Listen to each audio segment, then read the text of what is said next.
What's up, everyone, and welcome back to more Avatar. You are sticking with us, and we love you for that. I am Carly. I am Sierra. I'm Noah.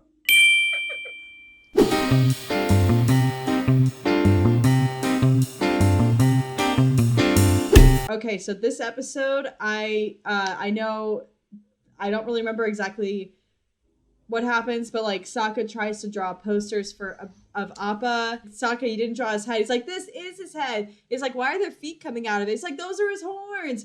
Look, I haven't seen him for a while, okay? And then Toph's like, I think it looks great, Sokka. And he's like, thank you. Why do you feel the need to do that?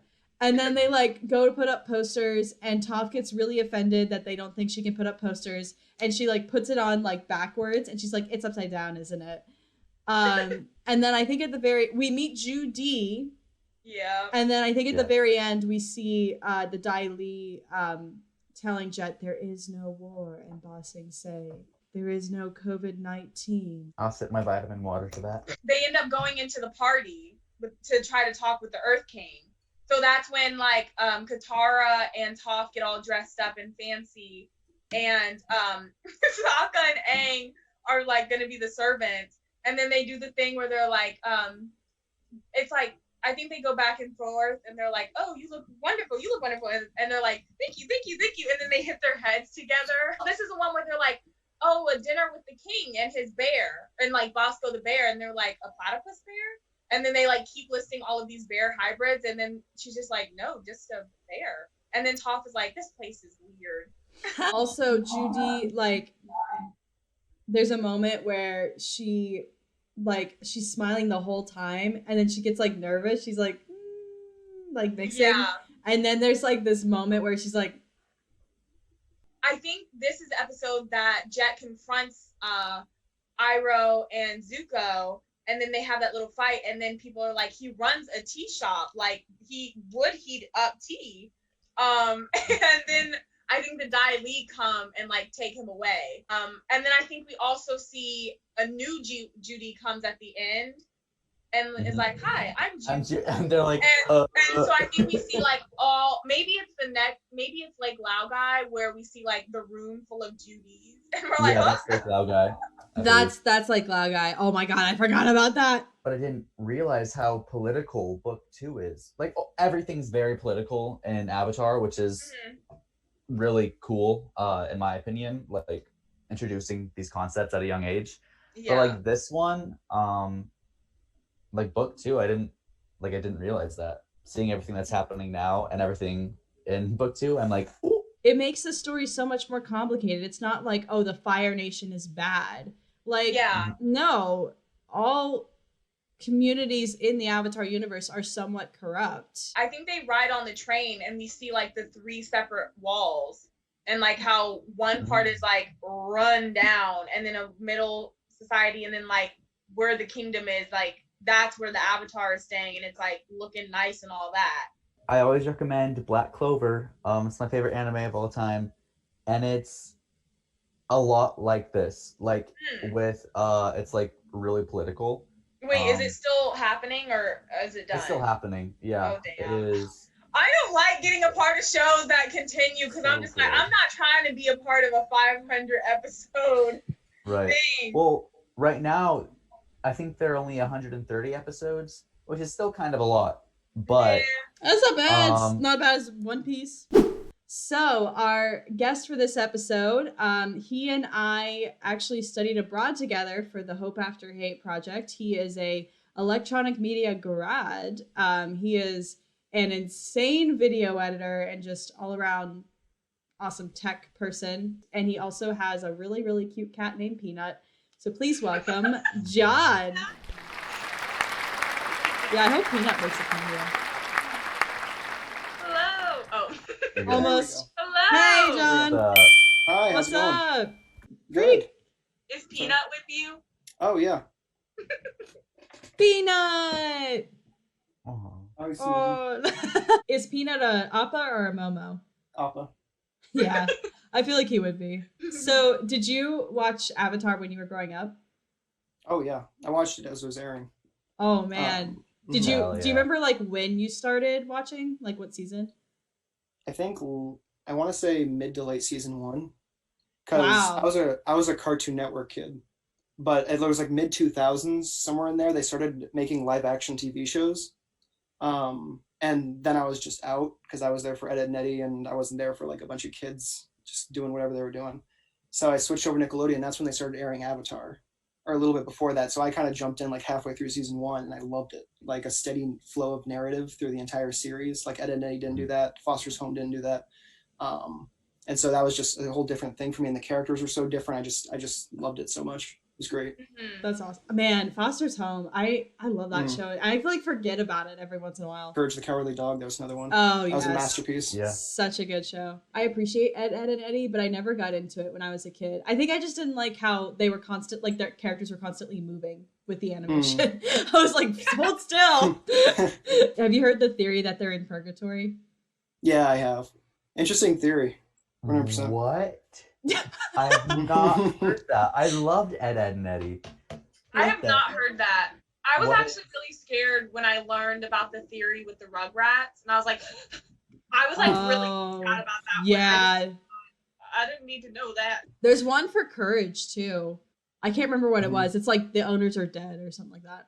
Oh no, Yeah. actually it was less scary. It was like this is all in his head, and like these scenarios are just like ordinary things that are happening in reality, but because he's a dog, he's like exaggerating them.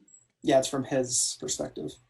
That's really interesting. Yeah. That makes it a lot less scary watching the show, knowing that. I was terrified of the show, but I could not stop watching it. Cartoon Network has, I think, the best variety. Bangers. They're Agree. so good. Yeah. Grim Adventures of Billy and Mandy, period.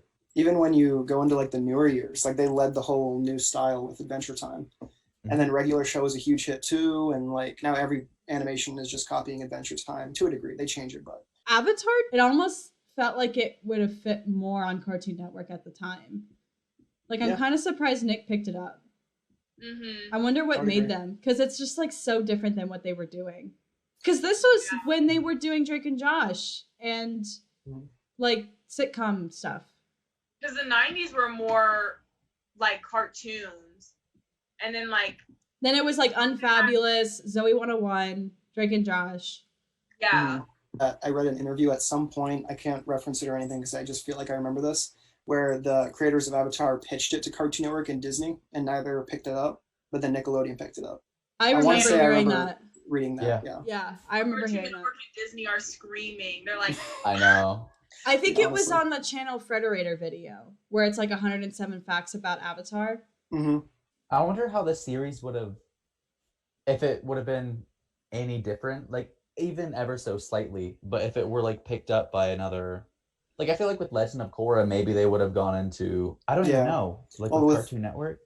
Well, with Korra, I know Nickelodeon had like a big hand in like changing a lot of things about the show. Like they really oversaw the production, for better or for worse. Usually for worse, from what I hear. Yeah, but, network TV. Yeah, well, you know what's funny is that I'm always like, oh, there was no show like Avatar, but there was Samurai Jack and Teen Titans on Cartoon Network during. No, Samurai Jack was Disney. Wait, what? No, that was Cartoon Network. That was okay, yeah. Right. So like Samurai Jack and Teen Titans were both on Cartoon Network, I think at the same time, if not earlier. And those shows are both story-driven-esque. Not so much as Avatar, but story-driven. It's just so strange that Cartoon Network didn't pick it up. What the heck? They're probably like, we already have 2 shows like it. We don't need another. And Nickelodeon was like, thank you for reviving us. Have you been watching it on Netflix since it came back out? Avatar, no. I haven't been. I've been meaning to sit down and rewatch it, but I just haven't had the time recently. But for this, I did rewatch the previous episode, the episode that you guys watched, The Drill. I did rewatch that. Such a solid episode. Who's your like favorite character? It'd probably be a tie between Zuko and Azula. I take it back. Never mind. It's Iroh. Yeah, the whole family tree is just wonderful. Just so great. Ursa is my favorite character. If you were a bender, what bender would you be? As a kid, I always said Earth. Earthbender. Because I always felt like anybody who said airbender, it was just a cop-out. Of course, everybody wanted to be an airbender, right? And then I feel like firebender was also kind of a cop-out, because obviously you could bend fire, and it was so cool, and I was like, oh, whatever. I was like, airbending's so lame. And I was the same way. Literally, even now, I'm kind of like, airbending's okay. But like, firebending is just like, boom, boom, boom. Well, airbending just has the least variety. At least it gets more interesting in Korra, but right now it's like air. Would you rather have a flying bison or a flying lemur? Bison. Yeah. It's kind of a difficult question to say lemur, because with the bison, it's like, it's just, I guess you could say the size difference, but you could also just ride the bison wherever you wanted, right? Peanuts, like you called. Yeah. Move one step forward, 10 steps back. Hey, everyone, Rachel Larson said lemur. All I need. You heard it here, Yeah. folks. All I need. Did you watch the movie? Oh yeah, I saw it in theaters. And what did you think? But definitely the worst movie I've ever seen in the theater. It was just, it killed my childhood. What makes it so bad is that Nickelodeon played it so often. Mm-hmm. It was like, we know it's trash. Like, we know that you know it is trash. You do not have to keep playing this movie. Like, stop, Nick, stop. My family bought tickets like beforehand. Like we pre-ordered tickets to go and watch it. I want to say My my family sister and too. I bought a Wii game for it. Like that, even the Wii game was disappointing. It was not good. And then literally I remember halfway through I was like, this movie sucks. And walking out, I was so upset. I was like, this movie sucks. I was like a little kid, like seething with anger. I feel like book 3 has zoomed by. Like, we're already on episode 14, and I'm like, you mean book dang. 2? Oh, book 2. Oh, yes. Did I say 4? You said 3. 2 is like really dark and depressing and also fast paced at the same time. So I just don't know what to make of it. And then 3 is just fantastic. Oh, I love the aesthetic of season 2. I think it's perfect. It's kind of got like more of an anime feel, like where it's not happy-go-lucky. I feel like season 2 is more plot driven. Whereas season 1 was still kind of like, oh, episode. Like everything's very plot driven in Avatar. Yeah. But I feel like in season 2, every episode like continuously moves forward. So did Ba Sing Se exist when Aang was alive originally? I Or think so. Was I think so, yeah. What? Who? Where? Where? Who? Someone come get their mans. What was he doing? Where'd he go? That's my favorite character. Where did he go? He literally just disappeared. Shots like this that I really wish that this was done in full screen and not 4:3. Uh-oh. Wouldn't Toph be able to They feel even it? got music. Oh my. Her mouth is open. That's Did she even just worse. cross the train tracks? She's the youngest character who has an accent in this show. Because like the Guru and like the Firebender in Water and Iroh, like older characters have accents, but she has one too. I wonder how they get Judy's. Do they just kidnap them? Probably. Mm-hmm. Women might just want to do it because it probably seems like a really cool position to have. And then they get brainwashed and then... What if they just saw Zuko? Literally! I'd be like, Flip. But I also Iroh. feel like Zuko's not even pressed about the Avatar right now. Even though he's angry at him, I'm still kind of shipping it. Hang on. The subtitles just said Smellerbee was girl. That's all it said. That's such a disgrace. Justice for Smellerbee. And the university. Ba Sing Se University. Yes! I want a Ba Sing Se U shirt. Please tell me those exist. It's called being handled. Get used to it. Oh. This tea is nothing more than hot leaf juice. He's saying that out loud. The guy's in the other room. Oh, Judy is spelled Joodee. I didn't know that. I thought she was just saying Judy in a different way. Oh, I feel so dumb now. Judy, that has to be a lot of pressure to be like the Judy for the Avatar. Yeah. Mm-hmm. What Owl the hat. heck? What was that? A cat owl? I want a cat owl. Oh, Oh, that's freaky. Your lemur is harassing my sparrowkeets. Sparrow keys. They look like regular parakeets. What the heck? Yeah. I'm not a political science student. Wait, who? I'm not a political science student. What? What are you looking at? Man, this place is so creepy. Like, I guess that's why I hated season 2 as a kid, because it's like they're in the desert and it's like super hard, and they finally make it to Ba Sing Se and everything's just creepy. Is there like a chipped tooth, but when his teeth come together, it's like fine? I can feel you shaking. I can feel you shaking. I guess I forgot how soon they like. What is it? How do I phrase? Like introduce the mistrust of the Dai Li, like how sketchy Ba Sing Se is. Good on the creators for being like, what if Jet met Zuko? What would he do? Incredible. Especially this stage of Zuko. The king is having a party at the palace tonight for his pet bear. You mean platypus bear? No, it just says bear. It is weird how they have regular animals and hybrid animals. Oh, I never noticed that the booger sticks to the ceiling. Oh, yes. Momo Dynasty. Momo bowed his head! It looked like foosball players. Wow. Dang, they look so cute. Who did their hair and makeup? Literally, though, Toph's hair is so long. Is her hair actually that long usually, or are those extensions? So what happened to all the other freedom fighters? Like, did they die? I think they just like moved on. They probably, when they found out about Jet, they were like, okay, yeah, we were gonna go. These two men are firebenders! How does he know Zuko's a firebender? Like, he only That's what knows I'm saying, Iroh just 'cause- is. It's funny how nobody recognizes them. Like, I know they have different hairstyles, but Zuko still has a very defining scar. Yeah. You'd think he'd wear an eye patch. I feel like that information about his fight with his dad would have made it out that the son has a big scar on his face. Right.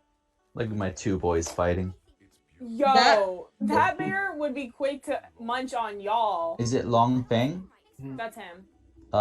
Clancy Brown is a voice actor. He voices on right. Adventure Time too. Oh my god, wait, that's Mr. Krabs! I'm Long Feng. No Mr. way. Crab. That's Mr. Krabs. My childhood is shook. He's like Rapunzel's dad in the Tangled series. He's in the Detroit video game. He's in Detroit? yeah. No, stop fighting. You said, stop fighting, please. Oh, stop. I can't believe that's Clancy. That's how you know somebody's talented. When you're like, their voice sounds familiar, but like you can't pinpoint it just because they're like hidden so well. And it's so funny because I was watching the show while watching SpongeBob and I never noticed it. Oh, you could have done that better. Oh my god. Why didn't you waterbend it off of her? That face! She said, my life is gone. It's a little handbell. Do the dance. Oh. Oh, no. He said, I got a little something special for y'all. Oh. Okay, that's... How many times are y'all gonna go back and forth? He's blushing! Wow. Ooh, they Rock? have cool rock. If you have an earthbender though, like, what? They're like, okay. Whoa, those are cool. I forgot about that. Not Momo. I am Long Feng, Grand Secretariat of Ba Sing Se. Secretariat's like the horse. Green fire. It's Greek fire. Just kidding. Kryptonite. Oh, is it just emerald in it? Is that why it's green? They're burning emeralds? Like, I know emeralds not that expensive, but come on. So he's Big Brother, basically. Right. This is when it was like, oh, you think we're dark? Let's get darker. So how does that work? And how is the other guard standing next to him not get affected by it? They probably are like so immune to it. They're probably brainwashed themselves. I understand you've been looking for your bison. How did he know? Probably because Judy told them. Oh, yeah. Yeah. Oh, I got chills in the bad kind. This girl, they must have great dentists in Ba Sing Se because Damn, everybody's smiling. I know. Brainwashed, but at least they look good. What did you think, John? I mean, I can't complain about any part of season 2. I think season 2 is like masterful season. I think that this episode specifically does a great job at like showing that like classism of Ba Sing Se, and, like the underbelly. And actually, I don't know if you noticed, but when they're riding through Ba Sing Se in the alley, there's like a shady looking character with a big sword. That's actually the guy in the next episode who robs Iroh during his story. If you didn't catch that, plant payoff. But dang, that is so cool. They are so Damn. good with that. I remember these episodes creeping me out as a kid, which is why Long Feng is my least favorite character in Avatar. I just hate, like, he does his job. I just hate him. I'm still shook that that's Clancy Brown, though. And it shows another side of power. Like, power isn't just the Fire Nation, like, destroying and burning everything. They are keeping their citizens submissive. Imagine watching this and then it's like SpongeBob. Then I Literally. It's true. Why was when you said SpongeBob, I thought of Pretty Patties. Like that's the only episode. Pretty that came up in my Patties. brain. Pretty Patties. That's my favorite SpongeBob episode. You almost need to watch SpongeBob to kind of like cool down after that. No, and your next 2 episodes are heavy hitters too. Yes. Because next The episode It's Tales of Ba Sing Se. Tales of Ba Sing Se. Best episode. And you got that, but then after that, the next episode after that is Appa Lost.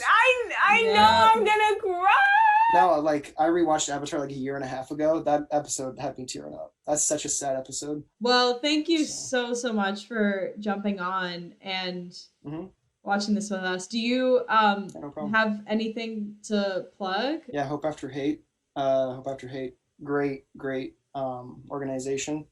Just released a documentary. Just released that news special on WLWT about the project. I'm sure Carly's talked about it before, but just, go check them out, give them a follow the project. There's more stuff coming on them. That's just going to be mind-blowing, incredible, even more incredible than what we've been able to do so far, which has been awesome. We'll catch you later. Bye, Peanut. Catch you later. Until next episode. I'm not a political science student.